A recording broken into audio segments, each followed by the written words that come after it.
Hi, this is Greg Lake, and you're listening to Backstage Access. This is where the show really begins. The rusted chains of prisoners are shattered by the sun. I walk a road, horizons change, the tournament's begun. Hi, Greg. My name's Tom Jennings. I'm from BackstageAxxess and the Niagara Gazette up in New York State Way, near Buffalo. Hi, Tom. How you doing? I'm great. This is a real honor. It's a great treat to be chatting with you today. Thank you very much for calling. We'll start out with your new album, Songs from a Lifetime. And one of the things that you've always been great at is connecting with an audience. And I think too often performers now, they get these big arena shows and everything. They don't try to connect with the individual audience member as much as just kind of put on this choreographed show. Can you kind of talk about how those solo shows went and the importance of connecting with audiences? Yeah, absolutely. I think my sort of sense of communicating with an audience really goes right back to the early 1970s. I remember once playing at Madison Square Garden, and just before, it was the first time we ever played there, and just before the show began, I crept backstage and I peeped through the curtains. And of course, it's an awe-inspiring sight when the garden is sold out and you're looking up at this Colosseum of 22,000 people. It really is almost a fearful sight to look at. And I was standing there with my manager, and I looked at him and I said, "Whoa, that's a really fearful sight." He said, "Yeah, but you know something, Greg? You should always remember you're only playing to one person." I said, "What do you mean?" He said, to each person out there in the audience, they're themselves. They look up at you, and it's only themselves that they feel. They're not looking at 22,000 people. They're just looking at you. And in that sense, you're only playing to that one person. And I never forgot that. And, I think now when I look out, and I've played some enormous, in my lifetime I've played to hundreds of thousands of people at a single event. And, but, I never forgot that. I never forgot that really it is just one person. And in my head, whenever I perform, it's just to that individual person. We each have our own interpretation of, when we hear a song, it means something to each of us, and that is very personal. Everyone's got their own interpretation of exactly what is meant by a song or what it means to them. And so it's a very personal and individual thing. And on the other hand, I suppose I'm a child of the age of shared music. And I suppose what I mean by that is that, when I was young, when we used to buy albums then, vinyl albums, and when we'd buy an album, we'd sit around with our friends and we'd listen to it. And we would be somehow bonded by that music, by our understanding of it. And we would find expression in that music. It did change the culture. And I think it was what brought a lot of people together. Certainly all those huge festivals like Woodstock, the Isle of Wight, the California Jam. I played on most of them, and I think it was more than just people going along to see their favourite bands. I think they were going along as a gathering, in a way, as belonging to this sort of communal event, this expression, where music was the expression of the young people of that day. And so that is the age of shared music.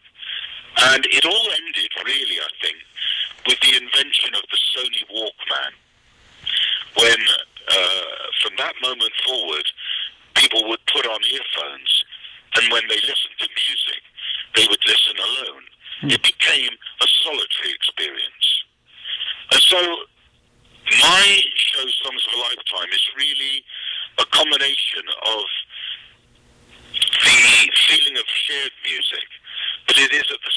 time a very personal journey with each person in the audience.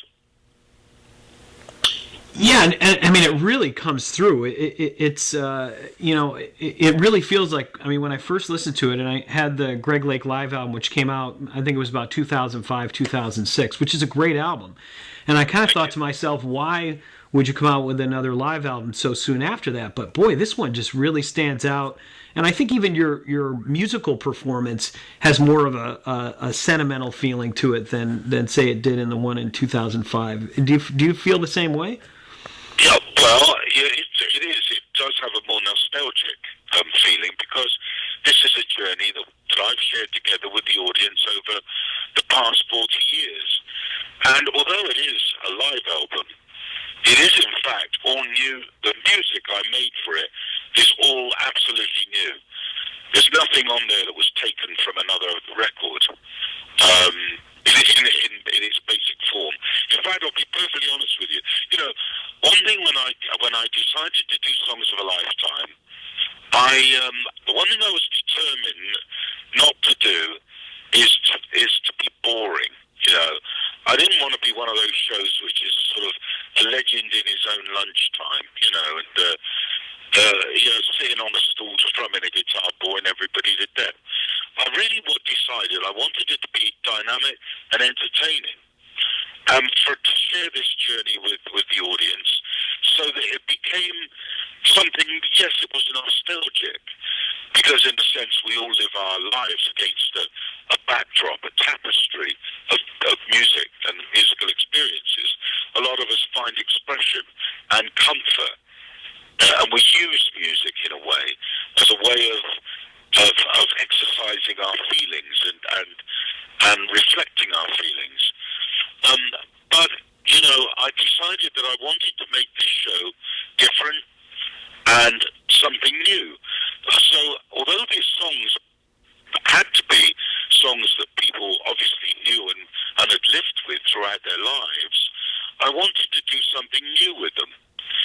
And at the same time, I think that most people, when they hear a song that they're fond of from the past, they really, in a way, they want to hear the record. They want to hear it performed as close to the record as they possibly can. So what I decided to do was make a combination of things that would hit all points on the compass.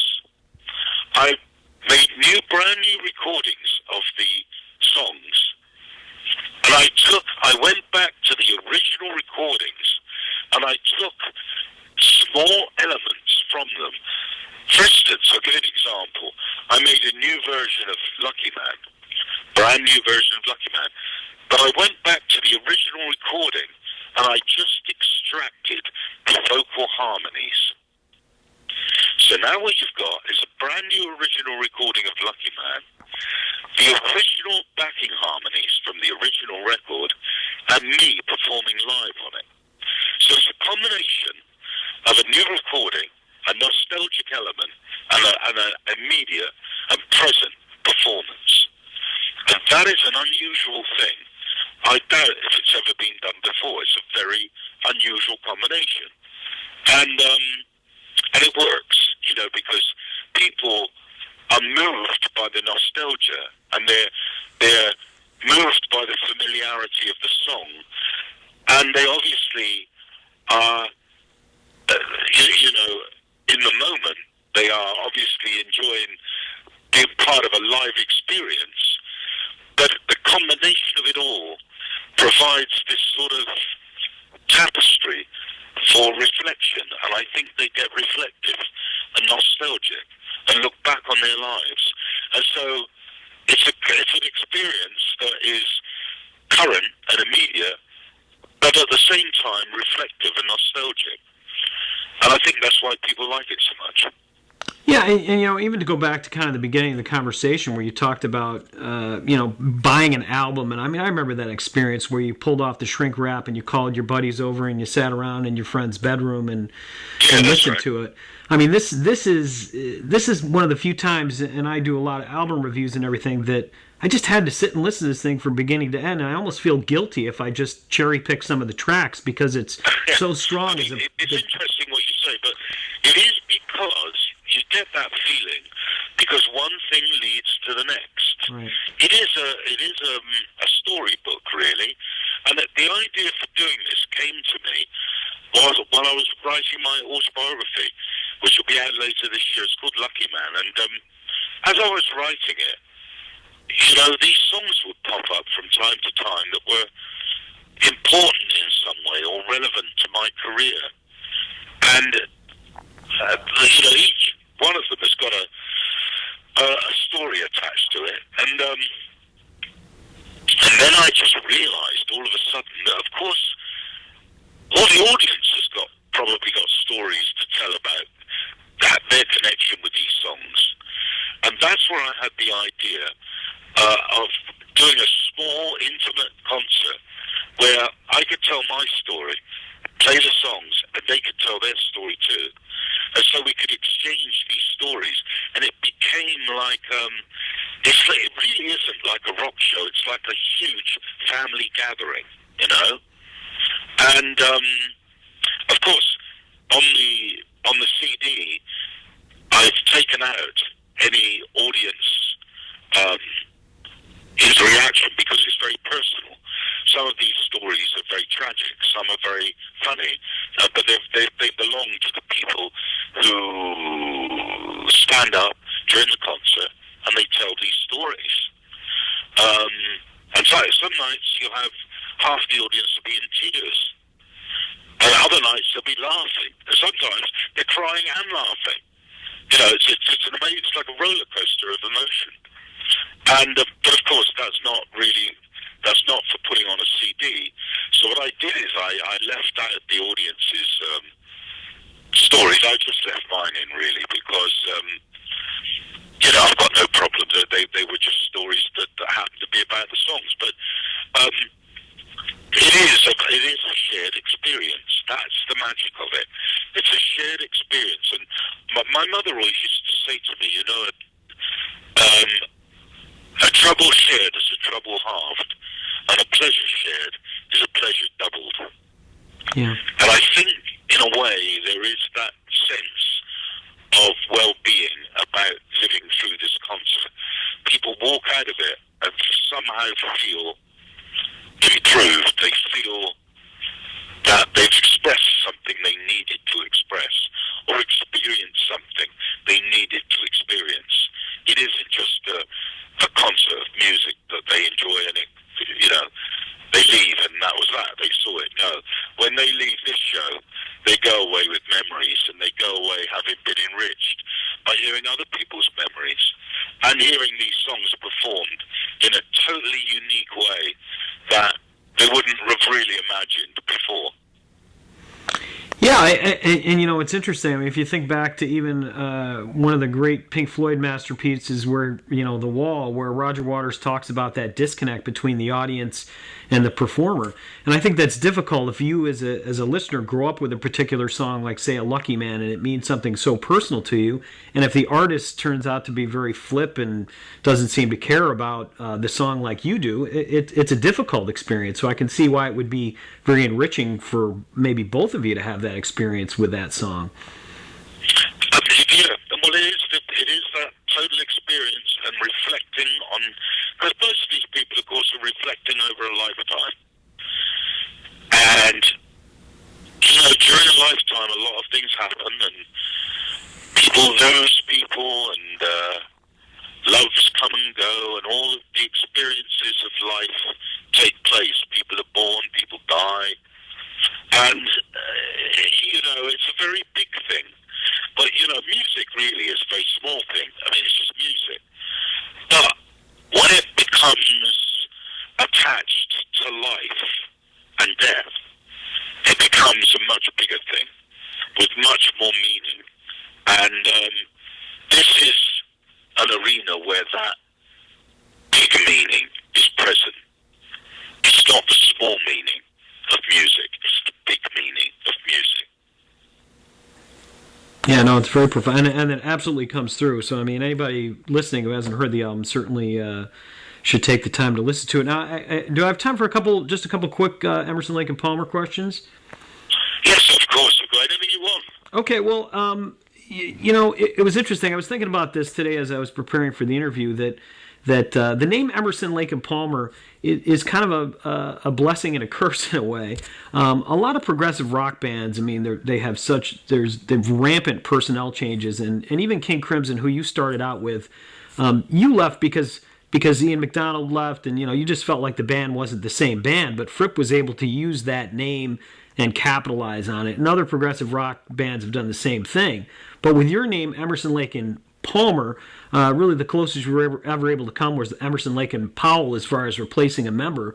But do you kind of regret that now, that maybe you and either one of the guys could have continued on with that music with a different lineup, or do you just feel... No.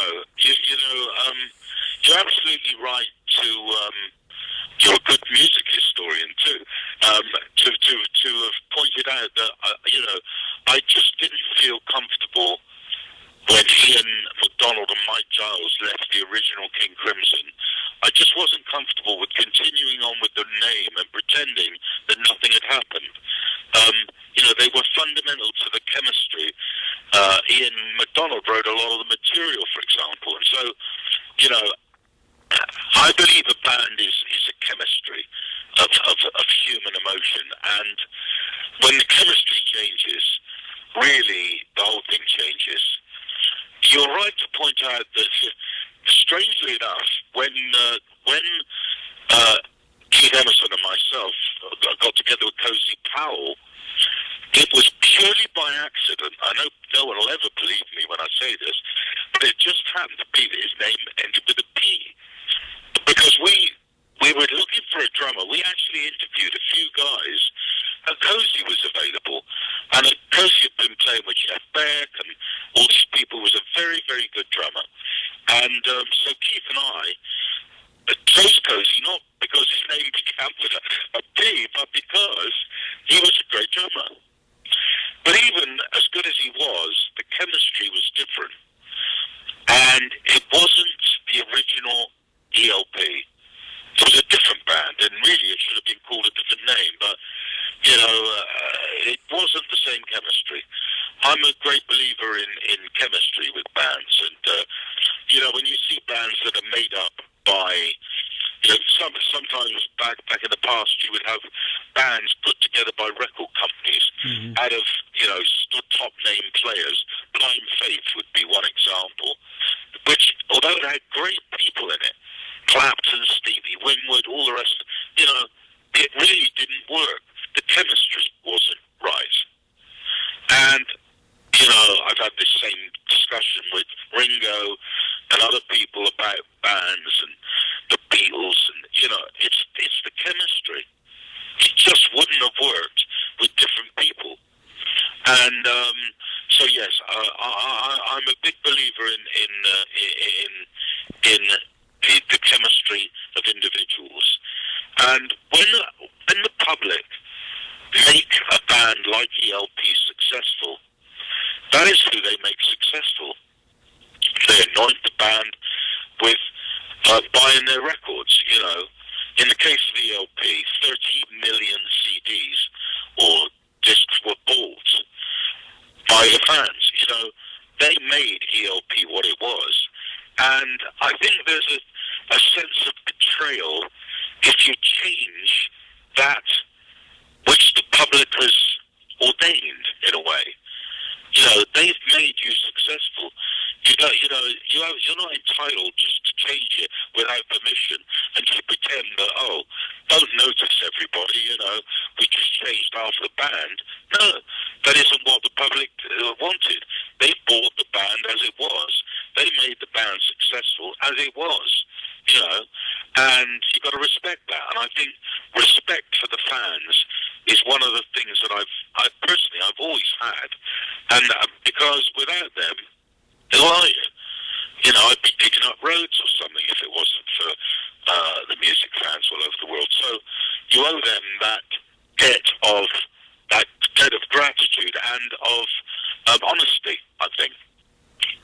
Yeah, and I guess with that name, I mean, that kind of puts you in that position. And I'll ask one last question. I thought this was kind of an irony, is that I guess early on, Jimi Hendrix was considered for playing with you and Keith Emerson, and I think Mitch Mitchell was the original drummer and everything like that. But do you think you still would have used the last names of the artists? Because, I mean, I almost wonder if that was a product of you leaving Crimson and saying, look, if I'm in another band, I don't want to have one of these bands that's interchangeable. These are the names and these are the players. Well, I suppose there was a bit of it about that. To be honest with you, I think the main difference, when we formed the LP, and you're right, what happened was, the first drummer we interviewed was Mitch Mitchell. And it was actually Mitch who suggested getting together with Jimmy. And at the time, Jimmy was working with the band of Gypsies. And Mitch said, look, he's finishing that in 2 or 3 weeks. When he's finished, why don't we get together and have a play and see if it would work? And so I said, okay, and we left it at that. And we were waiting, really. We were just thinking, well, we would wait until Jimmy, finished with his band of Gypsies project. In the meantime, I got a call from Robert Stigwood. He was the manager of the Cream and Bee Gees and a few other people. And he called me up and he said, I've got a great drummer for you. He's called Carl Palmer. And of course, once we played with Carl, we just instantly, all three of us realised that was the band. We just felt the chemistry in the room, and we didn't need anybody else, and that was that. The reason we chose Emerson Lake Palmer was because, particularly Keith and I, had come from quite well-known bands previous, and me with King Crimson and Keith with the Nice, and we just felt if we called the band another name, it would have a strange sense of, again, this sort of reality shifting or betrayal in a way from what people knew us to be, and what we now were claiming is a new ship we were sailing, as it were. And I think what we felt was the best thing we could do, to be honest, was just call it our own names, because we weren't trying to be anything other than that. And so I think it was more a feeling of being honest than anything else.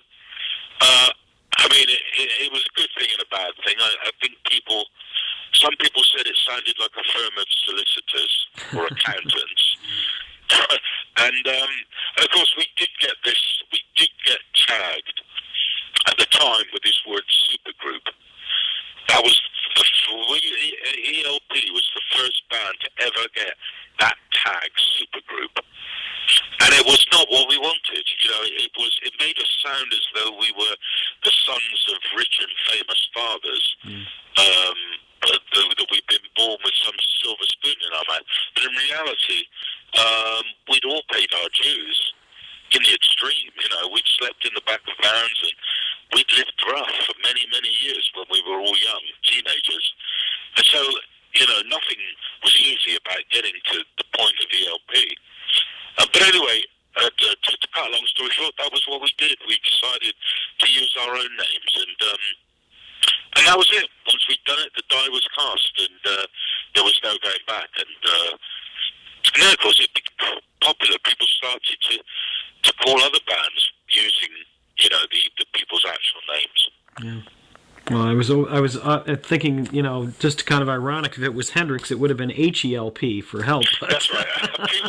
It didn't escape the notice of the press at the time, help, and all of that. But to be honest with you, I never believed it would have worked really in the long run. I mean, it may have been great for a couple of days, and I'm sure, because Jimmy is fantastic, as you know, and Keith also, but two virtuoso players in one band, it would have soon melted band, Yeah. So, in a way, I think it was just as well it went. Of course, very sad that when Jimmy came back to England, within days he was found dead in a flat of an overdose, and that's very tragic. Yeah. That was a big loss, and so it was a bit of a strange time for us, because come closer to playing with him and all of this. Then all of a sudden he was dead. So that was a very peculiar time, really. Yeah. Well, listen, thank you so much for this interview. I really appreciate it. I've been a fan for a lot of years, and this has been a real treat. And That's been a pleasure. Well, do stop, if I'm anywhere near, do stop by and come back and say hello. We'll have a glass of wine together. Oh, that would be fantastic. I'd really appreciate all that. Right. Okay, thanks. All right. Bye. The purple piper plays his tune, the choir softly sings 3 lullabies in an ancient tongue for the chords of the crimson